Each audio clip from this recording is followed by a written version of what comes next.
प्रेमियों का स्वर्ग माने जाने वाले रुद्रप्रयाग की बात करते हैं, जहां के चिरबटिया में एक बार फिर से चिरबटिया नेचर फेस्टिवल का आयोजन शुरू हो गया है। क्या है चिरबटिया, देखिए इस रिपोर्ट में।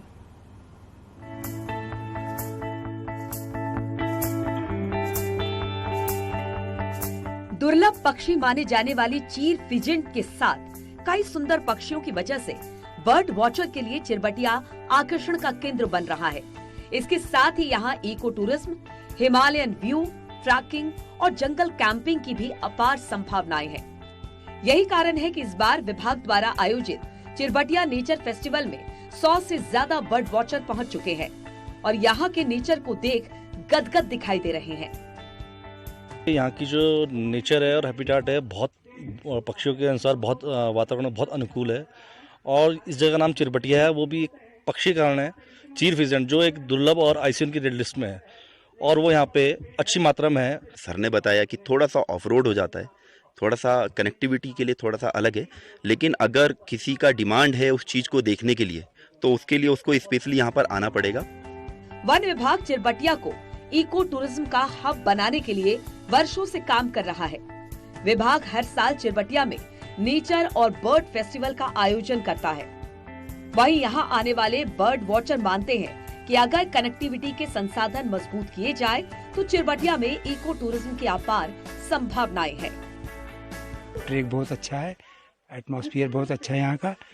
थोड़ा सा ऑफ द रूट है ये चिरबटिया, किसी मेन रूट पे नहीं है, तो थोड़ी सी प्रॉब्लम है यहाँ पे। इसको पूरी तरह से विकास करने के लिए सर्किट की तरह एक बनाने का प्रयास है, जिसमें एंगलिंग का रहेगा, मछली का जो एंगलिंग करते हैं, इसके अलावा जो बर्ड वाचिंग का रहेगा और जो हमारे तड़क ताल है और बधानी ताल है, तो एक पूरा पैकेज की तरह एक टूरिस्ट को प्रोवाइड करना है।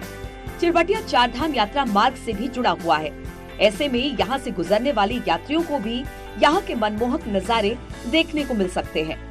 बस देर है तो इसके प्रचार प्रसार की। न्यूज़ 18 के लिए रुद्रप्रयाग से शैलेंद्र सिंह रावत की रिपोर्ट।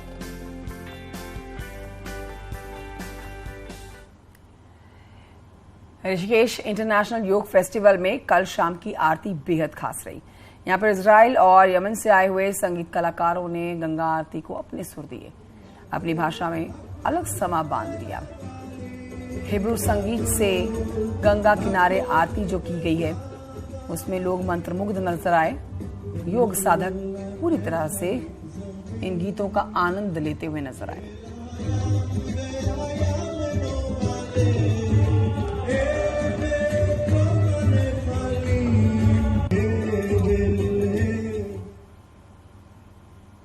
अल्मोड़ा जिले में लोक निर्माण विभाग की भारी लापरवाही से लोग परेशान हैं।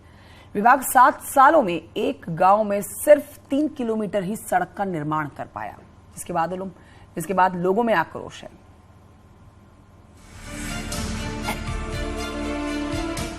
सरकार के हर गांव में सड़क पहुंचाने के लक्ष्य को सरकारी विभाग ही पलीता लगा रहे हैं। धौला देवी के दौला चितौला सड़क का निर्माण 2016 में शुरू हो चुका था, लेकिन आज भी सड़क की कटिंग पूरी नहीं हो पाई है। 8 साल हो गए, 8 साल से विभाग की कोई देख रेख नहीं हो रही है इस रोड में। 8 साल से हर साल आता है, जेसीबी लेके आते हैं ठेकेदार साहब, वो काटते हैं, इस जमीन को नुकसान होता है। हमारी रोड 2016 में ये सेक्शन हो चुकी है, जो रोड आज तक भी वो वैसी लंबित पड़ी है। किसानों की फसल नष्ट की जाती है, चारा पत्ती खत्म की जाती है, पशु चारा सारा खत्म हो गया है और 16 के बाद आज तक भी रोड का काम पेंडिंग पड़ा है। आगामी लोकसभा चुनाव से पहले सांसद भी चाहते हैं कि हर गांव तक सड़क पहुंच जाए। इसके लिए लापरवाह अधिकारियों पर कार्रवाई की तैयारी कर ली गई है। अभी संसद का सत्र है, उसके बाद हम जो मीटिंग लेंगे उसमें जो प्रोसेस नहीं आई तो उस पर हम जो भी सख्त से सख्त हमको इस्तेमाल करना पड़ेगा उन रोडों को पूरा करने के लिए, उस पर हम कार्रवाई करेंगे। पिछले 7 सालों से सड़क नहीं बन पाई है। ऐसे में अगर विभाग ने जल्द सड़क नहीं बनाई तो ग्रामीण अनशन में बैठने की तैयारी में है। अब देखना होगा कि लोक निर्माण विभाग कितने सालों में सड़क का निर्माण पूरा करा पाता है। न्यूज़ 18 के लिए अल्मोड़ा से किशन जोशी की रिपोर्ट।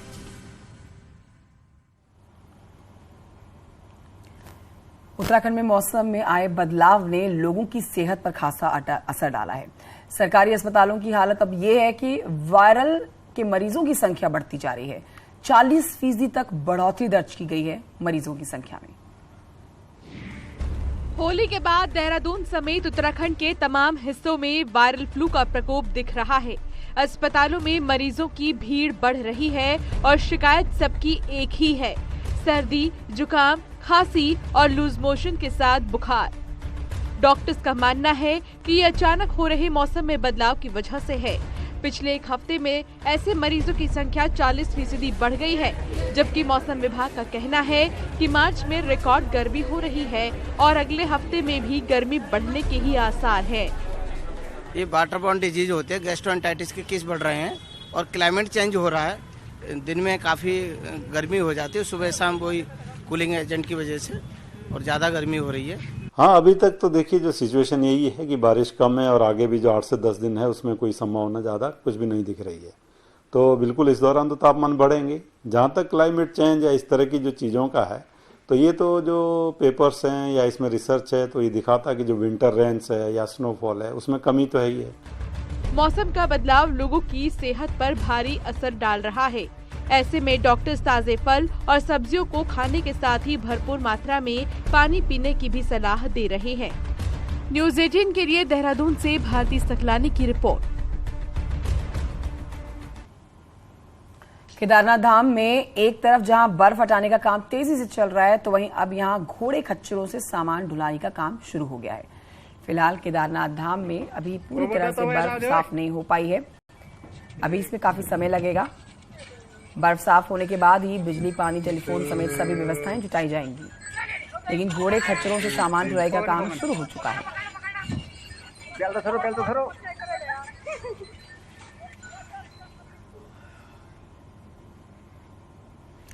वहीं आपको बताएं कि देहरादून में घर में घुसकर बुजुर्ग महिला की हत्या करने वाले आरोपी को पुलिस ने गिरफ्तार कर लिया है। मूल रूप से अल्मोड़ा के रहने वाले महेंद्र सिंह मेहता को पुलिस ने पकड़ा है।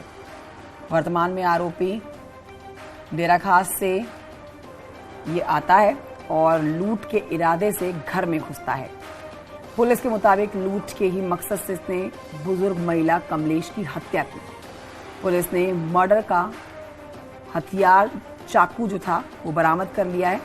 लूट की रकम से बचे हुए 1600 रुपए भी बरामद कर लिए गए हैं। 4 मार्च को घर पर अकेली रहने वाली 74 साल की एक बुजुर्ग महिला कमलेश जिनका नाम था, उनको धारदार हथियार से मौत के घाट इसी शख्स ने उतारा। अब पुलिस के मुताबिक आरोपी महेंद्र बेरोजगार था और नशे का भी आदी था।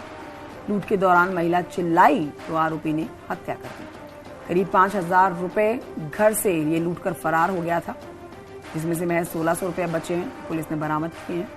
पुलिस के मुताबिक करीब 200 सीसीटीवी कैमरों की फुटेज देखकर हत्यारे तक पहुंच पाई है पुलिस। पर्स पड़ा हुआ था, पर्स से उसने पैसा निकालने का प्रयास किया। इसी बात को लेकर के मृतका ने हल्ला किया और इसी दौरान उसका मुंह दबा करके उसने चाकू से गला रेत करके उसकी मर्डर कर दिया। घर को खंगाला गया, घर में से एक पर्स, उसमें कुछ सामान रखे हुए थे वो ले गया और उसमें कुछ जो है जो रेजगारी होता है वो बरामद ले गया। लगभग 4 से 5 हजार रुपया उसे वहां से ले गया था। हरिद्वार के बहादुराबाद इंडस्ट्रियल एरिया में चल रही रबर फैक्ट्री में आग लग जाने से अफरा तफरी मच गई। फैक्ट्री में अचानक से लगी आग से लाखों का नुकसान हुआ है।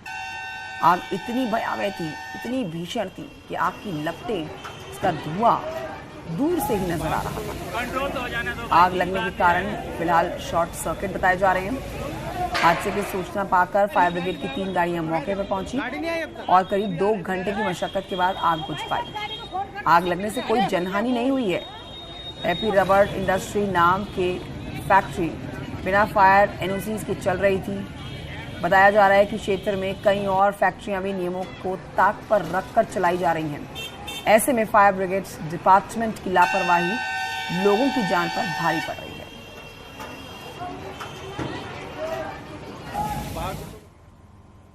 उधम सिंह नगर से खबर है, जहां पर बाजपुर के पास में केलाखेड़ा में उस वक्त एक कार में आग लग गई जब कार सवार 2 युवक बाजपुर से गदरपुर अपने घर की ओर जा रहे थे। देखते ही देखते कार आग का गोला बन गई। कार में आग लगने के बाद धमाका हुआ। धमाके की आवाज़ सुन के आसपास के लोग इकट्ठा हो गए। घटना की सूचना फायर ब्रिगेड को दी गई, पुलिस को भी दी गई। पुलिस मामले की जांच कर रही है और आग पूरी गाड़ी को अपनी चपेट में ले चुकी है।